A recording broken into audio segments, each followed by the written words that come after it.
본문입니다. 본문을 한번 살펴보겠습니다. 악인의 죄가 그의 마음속으로 이르기를 그의 눈에는 하나님을 두려워하는 빛이 없다 하니 그가 스스로 자랑하기를 자기의 죄악은 드러나지 아니하고 미워함을 받지도 아니하리라 함이로다. 그의 입에서 나오는 말은 죄악과 속임이라. 그는 지혜와 선행을 그쳐도다. 그는 그의 침상에서 죄악을 꾀하며 스스로 악한 길에 서고 악을 거절하지 아니하는도다. 여호와여, 주의 인자하심이 하늘에 있고 주의 진실하심이 공중에 사무쳤으며 주의 의는 하나님의 산들과 같고 주의 심판은 큰 바다와 같으니이다. 여호와여, 주는 사람과 짐승을 구하여 주시나이다. 하나님이여, 주의 인자하심이 어찌 그리 보배로우신지요. 사람들이 주의 날개 그늘 아래에 피하나이다. 그들이 주의 집에 있는 살찐 것으로 풍족할 것이라. 주께서 주의 복락의 강물을 마시게 하시리이다. 진실로 생명의 원천이 주께 있사오니 주의 빛 안에서 우리가 빛을 보리이다. 주를 아는 자들에게 주의 인자하심을 계속 베푸시며 마음이 정직한 자에게 주의 공의를 베푸소서. 교만한 자의 발이 내게 이르지 못하게 하시며 악인들의 손이 나를 쫓아내지 못하게 하소서. 악을 행하는 자들이 거기서 넘어졌으니 엎드러지고 다시 일어날 수 없으리이다. 아멘. 우리가 단락을 한번 구분해 보겠습니다. 시편 36편은 세 개의 단락으로 구분할 수 있습니다. 첫 번째는 하나님을 무시하는 교만한 사람을 들 수 있고요. 두 번째는 악인의 길을 떠나 사는 의인이 하나님께 드리는 신앙 고백을 볼 수 있습니다. 그리고 세 번째로는 시인의 간구 기도를 볼 수 있습니다. 이 시는 다윗의 시편으로 지혜 시 중 하나입니다. 다윗은 영적 지도자로서 하나님의 백성 이스라엘을 깨우치기 위해서 이 시를 썼습니다. 이 시편에서는 하나님이 계시다는 것과 하나님으로부터 선과 악, 상과 벌의 기준이 있음을 알려주고 있습니다. 그래서 이 시는 시편 150편 전체의 서론격이 되는 시이며 시편 1편의 악인과 의인에 대한 묘사와도 아주 흡사합니다.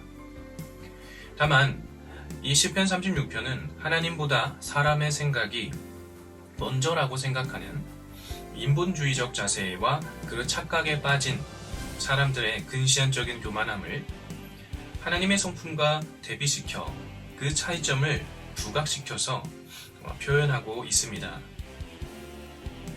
끝으로 10절에서 12절은 시인이 간구하는 기도의 내용인데요.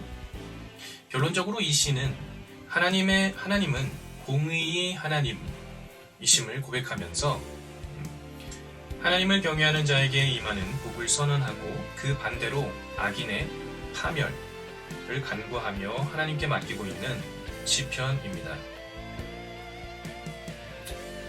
그렇다면 이 시의 내용을 어떻게 구체적으로 묵상하며 교훈을 얻을 수 있을지 살펴보겠습니다. 첫째로, 악인의 본질은 하나님을 두려워함이 없다라는 것입니다. 이 1절을 보면 악인의 죄가 그의 마음속으로 이르기를 그의 눈에는 하나님을 두려워하는 빛이 없다 하니 라고 되어 있습니다. 이는 악인의 본질이 나타나는데요. 일반적으로 악을 도덕적인 부분으로 국한시키는 경우들이 있습니다. 그러나 성경은 악을 도덕적인 것을 넘어 더 포괄적인 개념으로 말하고 있습니다. 영적인 개념을 갖고 있다라는 것이죠. 좀 더 구체적으로 말하면 성경에서 의인과 악인의 개념은 하나님에 대한 자세에 따라 결정된다는 것입니다. 하나님과 어떠한 관계 형성을 하고 있느냐에 따라서 의인이 되기도 하고 악인이 되기도 합니다.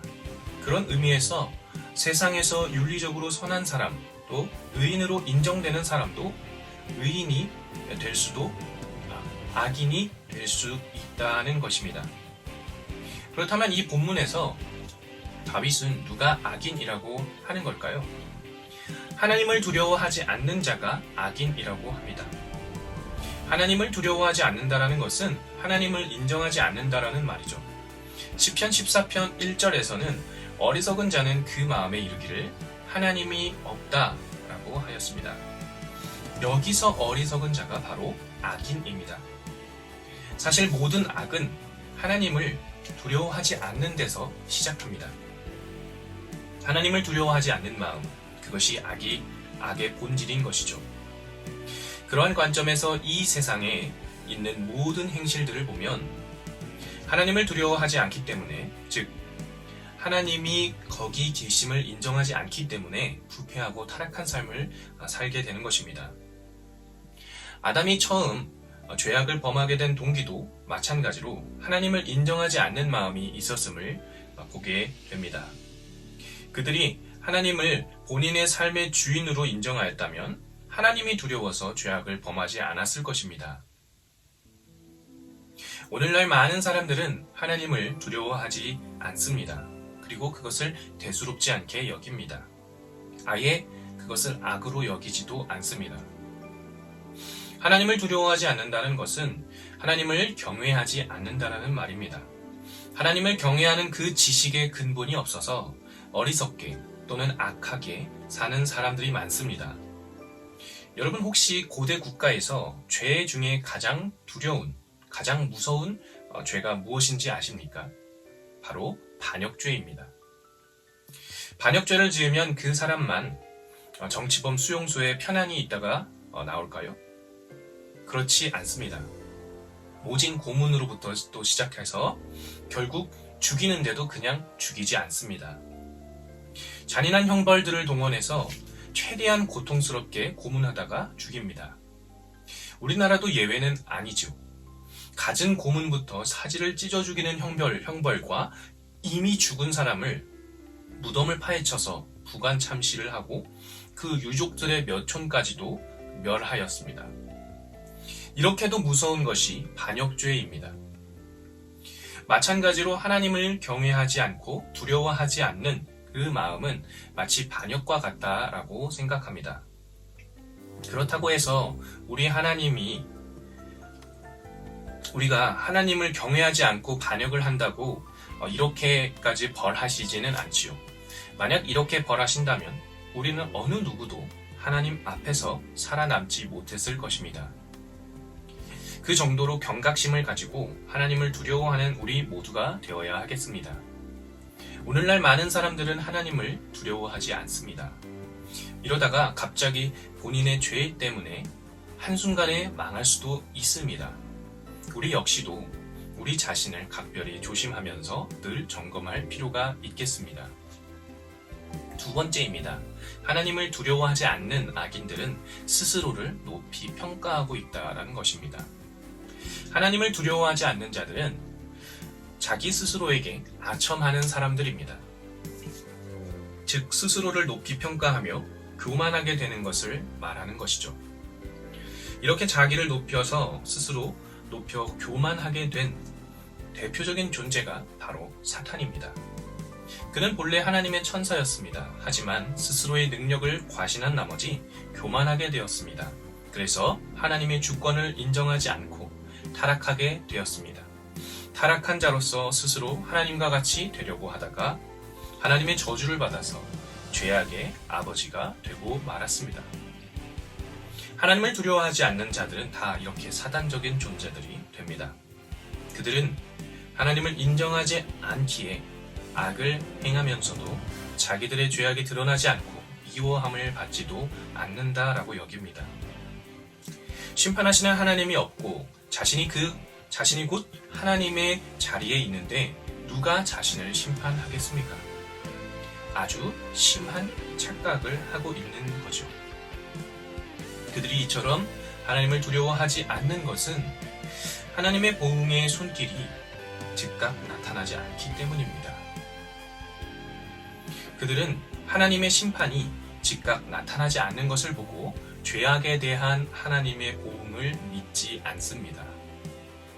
아무리 악을 행하여도 하나님의 보응이 임하지 않고 여전히 자신들은 무사한 것은 물론 오히려 자신들의 악행의 결과로 번영하기만 합니다.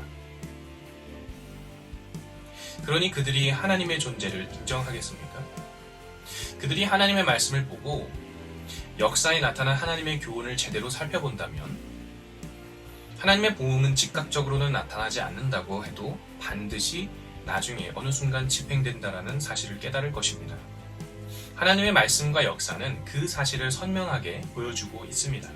그러면 이렇게 그 삶이 악한 삶으로 굳어져 버린 그 사람의 결국은 어떻게 되나요?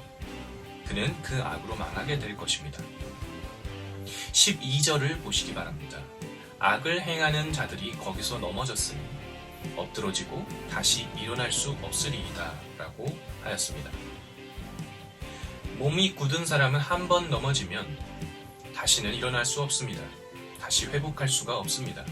그와 같이 죄악에 그 삶이 굳어져서 넘어진 사람은 다시 일어날 수 없습니다. 즉 회복의 소망이 없는 것입니다. 그는 독이 든 잔을 무의식적으로 들이킨다가 파멸에 이른 자처럼 스스로 죄악 가운데서 영원히 망하게 되는 것입니다. 하나님의 보응은 때때로 지연됩니다.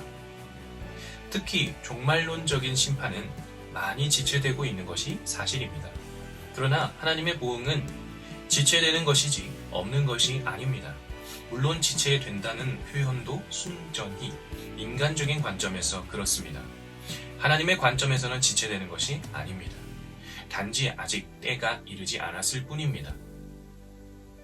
따라서 우리는 죄악을 멀리하고 하나님의 주권을 인정함으로 그분을 경외하며 멀지 않을 때에 있을 여호와의 날을 볼 수 있어야 하겠습니다. 세 번째입니다. 그렇다면 의인에게 임하시는 하나님, 그 하나님은 어떤 하나님이신가요? 5절에서 여호와여 주의 인자하심이 하늘에 있고 주의 진실하심이 공중에 사무쳤으며 라는 표현이 나옵니다. 이것은 하나님의 성품과 관련된 고백입니다. 다윗이 하나님의 성품을 말하는 것은 하나님이 존재하지 않는다라고 하면서 경외함이 없는 그런 악인들에게 하나님께서는 분명히 살아계시며 하나님께서는 반드시 행하시는 분이심을 알리기 위함입니다. 여기서 나타나는 하나님의 성품 중 하나는 인자하심입니다. 악인들은 하나님의 공의로운 심판에 의해 멸망할지라도 하나님의 인자하심으로 인해서 하나님을 의지하는 사람은 심판 속에서도 보존될 것임을, 살아남을 것임을, 보호받을 것임을 강조하고 있는 것이죠. 다윗은 6절에서 이렇게 고백합니다. 주의 의는 하나님의 산들과 같고 주의 심판은 그 큰 바다와 같으니이다. 여호와여 주는 사람과 짐승을 구하여 주시나이다. 이렇게 표현합니다. 이렇게 다윗은 주님의 은혜로 방주에 들어가 살아남은 자들을 떠올리게 합니다. 주의 인자하심이라는 표현은 하나님이 자기 백성과 언약을 맺고 그 백성 삼은 자에 대해서는 그들의 행위와 관계없이 한결같이 그들을 돌보시고 구원하시는 극진한 사랑을 뜻하고 있습니다. 다윗은 하나님의 인자하심이 하늘에 있다라고 고백하였는데 하늘은 측량할 수 없는 끝이 없는 것을 가리킵니다. 즉 영원 무궁하다라는 것이죠. 또 여기서 하나 더 살펴볼 단어가 있습니다. 바로 성실하심입니다. 성실하심이란 표현은 하나님이 한번 약속하신 것은 끝까지 지키시는 분이심을 나타내는 것입니다. 이것 역시 영원하신 하나님의 성품 중 하나입니다. 그래서 인자와 성실은 항상 짝을 이루면서 같이 나오는 단어입니다. 다윗은 인자, 하늘, 성실, 공중이라는 단어를 겹겹이 사용해서 하나님의 성품을 더욱 강조하고 있는 것입니다. 하나님의 인자하심과 성실하심은 출애굽의 여정과 광야 생활 가운데서 너무나도 잘 드러나고 있습니다. 하나님은 이집트에서 노예 생활하는 이스라엘 민족을 주님의 백성으로 택하시고 그들을 크신 권능으로 구원하여 주셨습니다. 그리고 시내산에서 그들과 언약을 맺으시고 정식으로 주님의 백성으로 삼아 주셨습니다.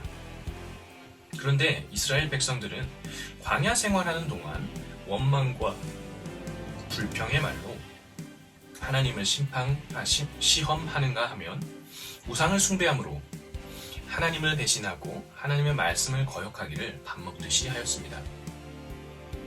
이쯤 되면 하나님이 아무리 사랑이 크신 분이라고 해도 그들을 버리실 만합니다. 그러나 보십시오. 하나님은 그들을 징계는 하였을지라도 결코 버리지는 않으셨습니다. 하나님은 그 민족으로 하여금 약속하신 가나안 땅을 결국 차지하게 하셨습니다. 이러한 사실이 보여주듯이 하나님의 인자하심에는 끝도 없고 변함도 없는 그런 것입니다. 그리고 이런 하나님의 인자하심은 오늘 우리에게도 동일하게 적용되고 있습니다. 하나님은 우리를 사랑하시되 끝까지 사랑하십니다. 우리는 하나님을 배반하기를 수없이 하고 하나님의 말씀에 불순종하기를 밥 먹듯이 하지만 그래도 하나님은 우리를 결코 버리시지 않습니다. 따라서 다윗은 7절에서 하나님이여 주의 인자하심이 어찌 그리 보배로우신지요 사람들이 주의 날개 그늘 아래에 피하나이다 이렇게 고백하고 있습니다. 진실로 하나님은 우리가 잘못하면 징계를 통하여서라도 우리를 바른 길로 인도하시고 기어이 그분이 약속하신 기업을 차지하게 하실 것입니다. 그러므로 우리는 다윗처럼 하나님의 인자하심과 성실하심의 영원함을 대대로 찬양해야 되겠습니다.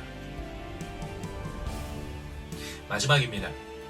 하나님의 성품을 따라 사는 신앙인의 모습입니다. 어떤 모습들을 예로 들 수 있을까요? 7절에 나와 있습니다. 하나님이여 주의 인자하심이 어찌 그리 보배로우신지요 사람들이 주의 날개 그늘 아래에 피하나이다. 먼저는 7절에서처럼 교만한 자의 손과 발로부터 주님께 피하는 지혜가 있어야겠지요. 주님께 피하라는 것입니다. 왜 그럴까요? 이것은 11절과 관련이 깊습니다. 11절에 이렇게 나와 있습니다. 교만한 자의 발이 내게 이르지 못하게 하시며 악인들의 손이 나를 쫓아내지 못하게 하소서. 이것을 봤을 때 다윗이 이렇게 7절에서 고백한 것은 교만한 자의 악으로부터 물들지 않게 조심하기 위해서입니다. 11절에서 핵심이 되는 단어들이 나옵니다. 바로 손과 발입니다. 이 손과 발은 인간의 모든 행동들을 대표하고 있지요. 이것을 어떻게 사용하느냐에 따라서 선한 자와 악한 자가 될 수 있습니다. 악한 자들의 손과 발은 철저하게 자신의 악을 위해 움직여집니다. 그러다 보면 자기 주변에 있는 의인을 막론하고 괴롭히고 의인의 것을 갈취하며 의인을 유혹하기까지 합니다. 물론 악인들도 후회라는 것은 합니다. 그리고 본인의 행동에 괴로워하기도 하고 부끄러워하기도 합니다. 그러나 그들이 의인과 다른 한 가지가 있습니다. 그것은 의인은 회개라는 것을 할 줄 알며 다시는 그와 같은 일을 행하지 않기로 결심하고 결단하고 실제로도 그렇게 하지 않습니다. 그러나 악인은 자고 일어나면 자신들이 어제 지은 행동을 언제 그랬냐는 듯이 반복적으로 또 되풀이하고 있다는 것입니다. 이것이 차이가 있습니다. 그곳으로부터 조심하자라는 얘기입니다. 우리는 간혹 이 11절의 말씀을 보고 자칫 가볍게 생각할 수 있습니다. 교만한 자들, 악한 자들의 꾀임에 넘어가서 피해를 보지 않도록 기도하는 내용이다라고 생각할 수도 있는데요. 이 말씀은 그렇다기보다는 시편 전체 문맥상 애초에 처음부터 교만한 악한 자들과 한편이 되지 않도록 유혹당하지 않도록 하나님을 경외하는 그 마음이 빼앗기지 않도록 내 마음을 지킬 수 있게 분별력을 달라고 하는 간구의 내용입니다. 왜냐하면 사람은 하나님 없이는 그 마음을 지킬 수 없기 때문이지요. 그렇다면 이렇게 기도만 하고 그냥 의인의 손과 발은 우리들의 손과 발은 가만히 있기만 하면 되는 걸까요? 그렇지 않죠. 예수님을 믿으며 의인으로 칭함받는 사람들, 예수를 믿는 크리스찬들은 거룩하게 움직이는 손과 발이 되어야 한다는 것이죠. 예수님을 믿는 사람의 손과 발은 거룩한 도구가 될 수 있습니다. 누구나 원죄를 가지고 있는, 죄성이 있는 사람이지만 의인이라 칭함받는 사람들은 예수를 믿기 때문에 죄를 저질렀던 손과 발을 뉘우치고 회개하는 마음으로 주님께 기도하는 도구, 또 찬양의 도구가 될 수 있습니다. 그리고 사람을 살리고 격려하는 거룩한 하나님의 섬김의 도구가 될 수 있습니다. 사랑하는 여러분, 우리가 어느 곳에 있든지 손과 발을 거룩하게 깨끗하게 유지하기를 바랍니다. 먹물이 한번 묻으면 씻는 것이 참으로 쉽지 않고요. 완전히 씻겨나갈 때까지 꽤나 오랜 시간이 걸리는 것을 여러분들이 다 알고 계시죠? 죄악은 그렇게 무섭습니다. 따라서 죄악의 근처에는 얼씬도 하지 말아야 하며 우리의 손과 발을 부지런히 거룩하게 준비하고 또 사용될 줄 알아야겠습니다. 사랑하는 크리스찬 여러분, 우리 손이 지금 무엇을 쥐고 있으며 우리 발은 지금 어디를 향해서 가고 있습니까? 그것이 하나님의 것입니까? 하나님을 향해서입니까? 그렇다면 힘을 내십시오. 하나님은 그 인자하심과 성실하심으로 여러분과 함께 그 길을 기뻐하며 의인의 길 함께 걸어가 주실 것이라 믿습니다. 오늘의 청포북은 여기까지입니다. 우리에게 날마다 새 힘 주시는 하나님을 찬양합니다. 감사합니다.